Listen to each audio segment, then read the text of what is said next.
Hello प्यारे बच्चों, आज के लेक्चर में हम मूलानुपातिक सूत्र और आणविक सूत्र को निर्धारित करना सीखेंगे, यानी कि बनाना सीखेंगे। तो इस चीज़ को हम कैसे बनाते हैं, मूलानुपातिक सूत्र कैसे बनाते हैं, आणविक सूत्र कैसे बनते हैं, तो इसके लिए हम एग्जाम्पल की हेल्प लेते हैं और स्टेप बाय स्टेप आपको समझाते हैं, रूल भी बताएंगे सारे आपको। ठीक है, तो हेडिंग डालेंगे मूलानुपातिक सूत्र एवं आणविक सूत्र का निर्धारण करना। ठीक है, तो इसको हम निर्धारण कैसे करते हैं, इसके लिए हमने एग्जाम्पल ले रखा है। एग्जाम्पल से हम आपको बिल्कुल क्लियर करने वाले हैं। क्वेश्चन है 60 ग्राम कार्बनिक यौगिक का अध्ययन करने पर पाया कि उसमें 4 ग्राम कार्बन है और 4 ग्राम हाइड्रोजन है और 32 ग्राम ऑक्सीजन है। इस यौगिक का मूलानुपातिक सूत्र और अणु सूत्र बनाइए। ठीक है, और दिया है यौगिक का जो मोलर द्रव्यमान है वो 180 है। समझ में आ रहा है बेटा? तो देखो, एक यौगिक है हमारे पास 60 ग्राम है। ठीक है, तो उसमें 4 ग्राम कार्बन प्रेजेंट है, 4 ग्राम हाइड्रोजन प्रेजेंट है और बाकी का जो 32 ग्राम है वो ऑक्सीजन प्रेजेंट है। ठीक है, तो एक बार मैं चेक कर लेता हूँ बेटा। देखो 4 ग्राम नहीं 24 ग्राम है, तभी तो मिस्टेक लिखी हुई है कहीं ना कहीं। ठीक है, 24 ग्राम कार्बन है, 4 ग्राम हाइड्रोजन है, बाकी 32 ग्राम ऑक्सीजन है। मैंने कैसे पहचान लिया था मिस्टेक है, क्योंकि मैंने इनको ऐड किया। तो देखो ऐड करके देखेंगे हम तो 60 ग्राम ही आना चाहिए। ठीक है ना, तो 60 ग्राम आ जाएगा, आप जोड़ के देख लेना आप। तो देखते हैं इसका सॉल्यूशन कैसे होगा। देखो बेटा, सबसे पहले क्या करते हैं, स्टेप नंबर 1 कि हम जो भी तत्व दिए होते हैं उनको यहाँ लिख लेते हैं क्रमागत रूप से। कार्बन दिया है, हाइड्रोजन दिया है और ऑक्सीजन दिया है। तो कार्बन, हाइड्रोजन और ऑक्सीजन, इतना कर लेंगे बेटा। ठीक है, ओके। तो ये पढ़ने के बाद आप क्या करना है, आपको एक टेबल लानी है। स्टेप नंबर 1 आपको एक टेबल बनानी है। ठीक है, टेबल में आपको पहले लिखना है तत्व, फिर प्रतिशत मात्रा, मोल अनुपात, सरल अनुपात और मूल अनुपातिक सूत्र लास्ट में निकल के अपने आप खुद ब खुद आ जाएगा। तत्व जो दिए हैं उनको क्रमागत रूप से लिख लेते हैं। प्रतिशत मात्रा कैसे निकालते हैं मैं आपको पिछले लेक्चर में बता चुका हूँ और इसमें भी बता दूंगा प्रतिशत मात्रा कैसे निकालते हैं। प्रतिशत मात्रा इसमें नोट करनी है। मोल अनुपात क्या होता है वो आपके लिए स्टेप बाय स्टेप समझाएंगे अभी। ठीक है, तो सबसे पहले क्या हम लिखते हैं, तत्वों को क्रमागत रूप से लिख लेते हैं। उसके बाद देखते हैं तत्वों की परसेंटेज क्या है। तो तत्वों की परसेंटेज निकालने के लिए हमें साइड से कैलकुलेशन करनी पड़ेगी। ठीक है, तो देखते हैं प्रतिशत मात्रा। ठीक है, आप लोग क्या काम करेंगे, आप लोग ऐसे टेबल बना लेंगे। ठीक है, और ये टेबल बनाने के बाद आप यहाँ पे लिखेंगे, स्टार बना करके एक हेडिंग जैसा बना लेना और क्या लिखोगे बेटा, तत्व की प्रतिशत मात्रा। ठीक है, तत्व की प्रतिशत मात्रा, तत्व की प्रतिशत मात्रा, तो प्रतिशत मात्रा निकालेंगे। ठीक है, तो percentage of carbon equal to कैसे निकालेंगे, देखो बेटा कार्बन का परसेंट कैसे निकालेंगे, मतलब कार्बन का भार बटे यौगिक का भार इंटू 100। आपको परसेंटेज निकालना सिखाया गया है। तो कार्बन का भार कितना दिया है बेटा, देखो 24 ग्राम अपॉन, और कार्बनिक यौगिक का भार कितना दिया है, कार्बनिक यौगिक बेटा 60 ग्राम मल्टीप्लाई 100। ठीक है, 0 से 0 चला गया और 6 से काट दो, 6 चौक 24 हुआ करते हैं अपनी तरफ। तो 10 की मतलब 4 की और 10 की गुणा करेंगे तो यहाँ आ जाएगा 40%। समझ में आया बेटा? कार्बन की मात्रा कितनी आ गई यहाँ पर, 40% आ गई कार्बन की मात्रा। परसेंटेज आने की जरूरत नहीं है, परसेंटेज ऊपर लिखा हुआ है। ठीक है, अब हम निकालते हैं परसेंटेज ऑफ। ठीक है बेटा, नेक्स्ट देखते हैं बेटा, परसेंटेज ऑफ क्या है का percentage, hydrogen, percentage of hydrogen. तो देखते हैं बेटा क्या आती है परसेंटेज ऑफ हाइड्रोजन। हाइड्रोजन की मात्रा कितनी दी है, हाइड्रोजन की मात्रा 4 ग्राम। ठीक है बेटा, उसके बाद भार कितना होता है पूरे यौगिक का, 60 ग्राम इंटू 100, 0 से 0 चला गया। ठीक है, 2 दूनी 4 हुआ करते हैं, 2 3 6। ठीक है, तो क्या आ गया 20/3, 3 6 18, तो आ गया ये 6.66। ठीक है, इतना परसेंटेज आ गया 6.66, ये आ गया 6.66% आ गया। अब देखते हैं परसेंटेज ऑफ ऑक्सीजन। तो ऑक्सीजन का भार कितना दे रखा है बेटा, देखो 32/60 मल्टीप्लाई 100 इक्वल टू मल्टीप्लाई गुणा कर लो बेटा, देखो ऐसे काट दो। अच्छा पहले ये काट दिया हमने, फिर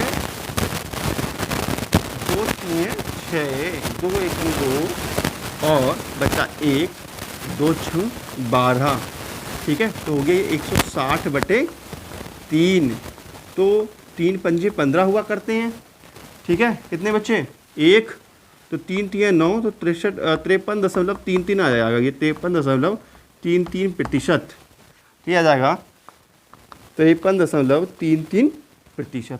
क्लियर। तो ये हो गया आपका स्टेप फर्स्ट। स्टेप 1 में हम करते हैं सबसे पहले हमने तत्वों की प्रतिशत मात्रा तत्वों तो लिख ही लिए थे हमने। अब स्टेप 1 में क्या करते हैं, हम सबसे पहले प्रतिशत मात्रा निकालते हैं और जो भी तत्व इसमें आते हैं हम नोट कर देते हैं, ठीक है। अब स्टेप 2 देखेंगे बेटा, स्टेप 2। तो स्टेप 1 में क्या था, स्टेप 1 में ये था प्रतिशत मात्रा ज्ञात करना, ठीक है बेटा। तत्वों की प्रतिशत मात्रा ज्ञात करना, ठीक है। तो वो हमने ज्ञात कर ली। स्टेप 2 में हम क्या काम करेंगे, हम मोल अनुपात ज्ञात करेंगे, ठीक है। क्या काम करेंगे बेटा, मोल अनुपात का निर्धारण करेंगे, मोल अनुपात ज्ञात करेंगे। तो मोल अनुपात कैसे निकालते हैं, मोल अनुपात इंग्लिश में कहते हैं number of mole in elements. देखिए number of mole of elements, तो परसेंटेज ऑफ एलिमेंट्स उसका जो फॉर्मूला होता है बेटा, percentage of elements upon molar mass of elements, ठीक है। मतलब देखो बेटा इसका फॉर्मूला होता है परसेंटेज ऑफ एलिमेंट्स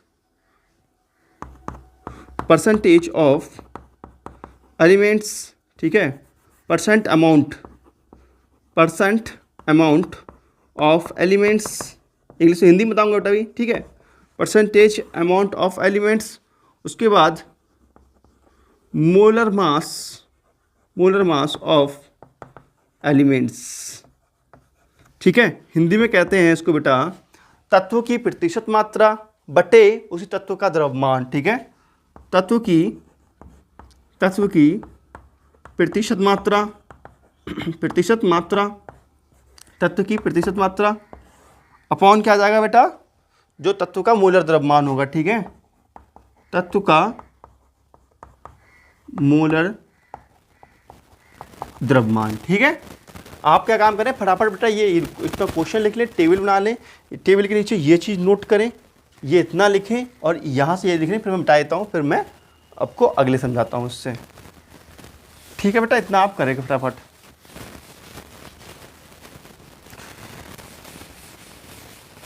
तो हम अब बता रहे हैं आपको कैसे हम निकालेंगे मोल अनुपात। मोल अनुपात चल रहा है, ठीक है। तो मोल अनुपात निकाल रहे हैं हम लोग। तो अब हम निकाल लेंगे कार्बन का मोल अनुपात। तो कार्बन का मोल अनुपात निकालने के लिए क्या काम करना होगा बेटा, हमें कार्बन की प्रतिशत मात्रा, कार्बन प्रतिशत मात्रा कितनी है 40 बटे कार्बन का मोलर द्रव्यमान कितना है। कार्बन का मोलर द्रव्यमान का मतलब है कार्बन का भार होता है बेटा 12। आपको पता होगा कार्बन का भार कितना होता है 12, ठीक है। ये आ गया, ठीक है। तो कैंसल आउट कर दो। कहने का मतलब ये है बेटा भार जो भी है प्रतिशत मात्रा बटे भार, मतलब यहाँ पे ये है, हम लिख सकते हैं 40/12 और इसको हम लिख सकते हैं 6.66/1। इसको हम लिख सकते हैं, क्या लिख सकते हैं बेटा 53.33 बटे ऑक्सीजन का भार कितना होता है 16, ठीक है। अब कैलकुलेशन करके लिख देंगे जो भी आंसर आएगा यहाँ पर। तो बेटा इसको काट करके लिखते हैं, देखो तो 4 3 12 हुआ करते हैं और 4 ढाई 40 हुआ करते हैं अपनी तरफ, है ना। तो ये आ जाएगा 3 3 9 3.333 आ गया। ये कितना आ गया बेटा 3.333 और ये आ गया 6.666 और इसका भी बेटा आ जाएगा 3.333। इतना ही आया, कैलकुलेशन करके देखना आप, ठीक है। तो मैंने एक आपको बता दिया, इस प्रकार से आप ये भी निकाल लेंगे। उसके बाद नेक्स्ट स्टेप क्या आता है, देखो नेक्स्ट स्टेप में हम क्या काम करते हैं। नेक्स्ट स्टेप में बेटा हम याद करने हैं सरल अनुपात। क्या याद करते हैं हम, सरल अनुपात। ये स्टेप नंबर 3 है, सरल अनुपात। स्टेप 3 में क्या करते हैं, सरल अनुपात निकालते हैं। तो सरल अनुपात निकालने के लिए क्या काम करना होता है बेटा, जो भी अनुपात आया है, जो भी मोल अनुपात आया है, ठीक है, सरल अनुपात, ठीक है, या सरल मोल अनुपात, सरल मोल अनुपात, ठीक है।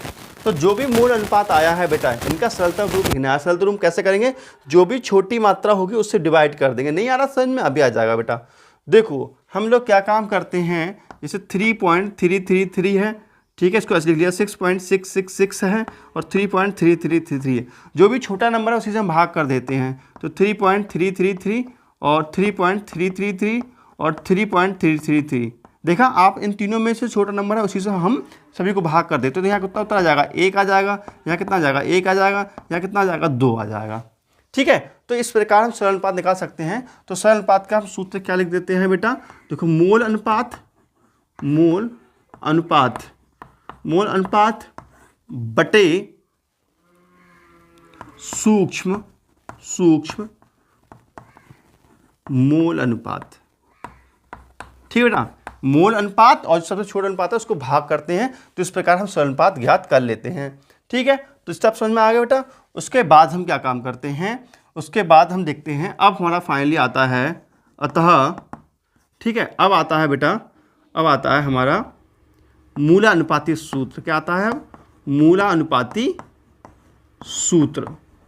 तो मूलानुपाती सूत्र क्या हो जाएगा, देखो यहाँ पे C1H2 और O1, ठीक है, अर्थात CH2O, ये आ गया मूलानुपाती सूत्र, ठीक है। तो आप इतना नोट कर सकते हैं। इस प्रकार हम मूलानुपाती सूत्र निकाल लेंगे, ठीक है।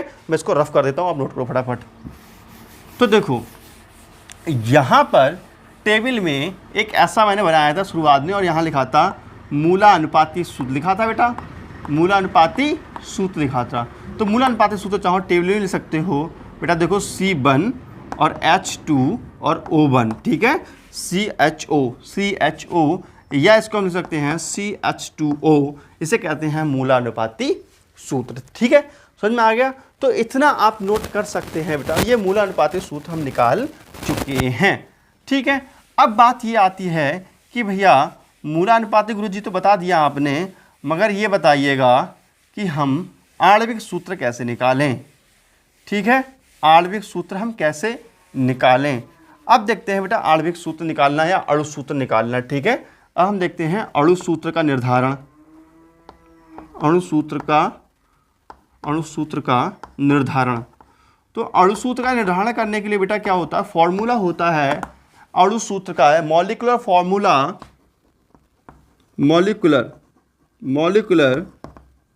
फॉर्मूला इक्वल टू एम्पेरिकल, ठीक है, एम्पेरिकल फॉर्मूला पावर n, ठीक है, सफिक्स में n होता है। एम्पेरिकल फॉर्मूला, EF का होता है एम्पेरिकल फॉर्मूला या मूलानुपाती सूत्र। क्या कहते हैं हिंदी में इसको बेटा, मूलानुपाती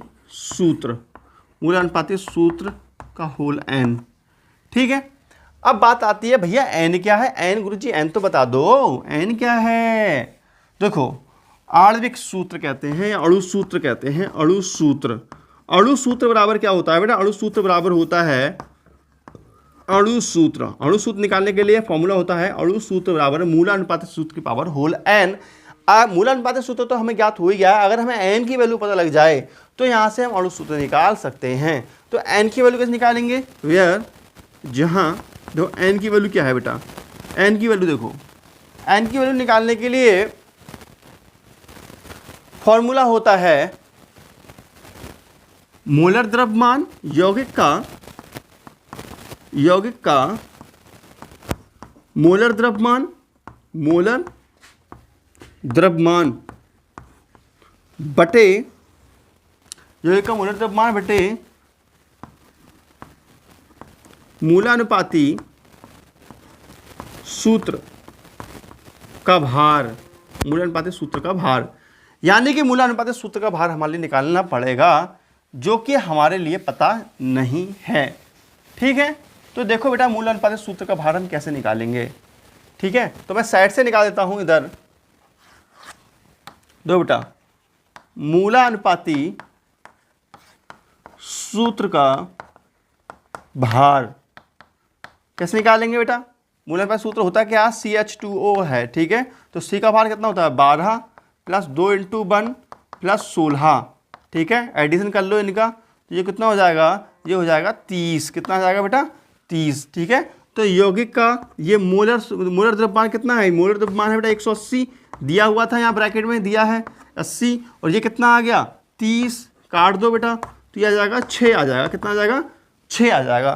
तो n की वैल्यू कितनी आ गई? 6 आ गई। इसीलिए जो अणु सूत्र हो गया, अणु सूत्र इक्वल टू मूल अनुपात सूत्र क्या होता है? CH2O की पावर होल 6, पावर नहीं बेटा सफिक्स में कहते हैं उसको, ठीक है। तो ये हो जाएगा C6H12O6, ये हो गया आपका आणविक सूत्र, ठीक है।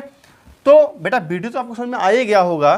देखो सारे सवाल इसी तरीके से हो जाएंगे, लेकिन कहीं कहीं मोलर द्रव्यमान दिया हुआ नहीं होता है, तो वहाँ पे वाष्प घनत्व दिया हुआ होता है, और मोलर द्रव्यमान का फॉर्मूला होता है बेटा, देखो वाष्प घनत्व अगर दिया हो, यदि वाष्प घनत्व दिया हो, जैसे दिया है ना यहाँ पे अगर वाष्प घनत्व लिखा हुआ होता तो मोलर द्रव्यमान हमें निकालना पड़ता। तो मोलर द्रव्यमान कैसे निकालते हैं हम? तो मोलर द्रव्यमान इक्वल टू निकालते 2 इंटू वाष्प घनत्व, ठीक है। कहीं कहीं क्या होता है बेटा, वाष्प घनत्व दिया हुआ होता है, मोलर द्रव्यमान नहीं होता है, तो वहाँ मोलर द्रव्यमान की वैल्यू ऐसे हम निकाल लेंगे इस फॉर्मूले से, 2 से मल्टीप्लाई कर देंगे, वो मोलर द्रव्यमान हो जाएगा।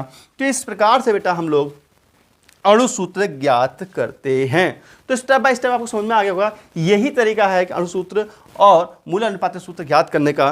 तो वीडियो अच्छी कर दीजिए लाइक, प्यारा सा क्यूट से कमेंट कीजिए, जैसे कि बच्चों आप भी प्यारे से क्यूट से हो। तो मिलते हैं नेक्स्ट वीडियो में, तो लग नमस्कार, जय हिंद, वंदे मातरम। जितने भी सवाल आपके बुक में दिए हों सारे सीरीज करके देख लेना आप, और जब भी हो जाए तो कमेंट में बताना कि सवाल आपसे हो रहे हैं कि नहीं हो रहे हैं। और मैं आपको बता दूं बेटा, गुणा भाग करने में आपको प्रॉब्लम आ सकती है, तो आप वहाँ पर कैलकुलेटर का यूज़ कर लेना। गुणा भाग करना बहुत कठिन काम है इन सवालों में। तो मिलते हैं नेक्स्ट वीडियो में, नमस्कार, जय हिंद, वंदे मातरम, बाय बाय बेटा।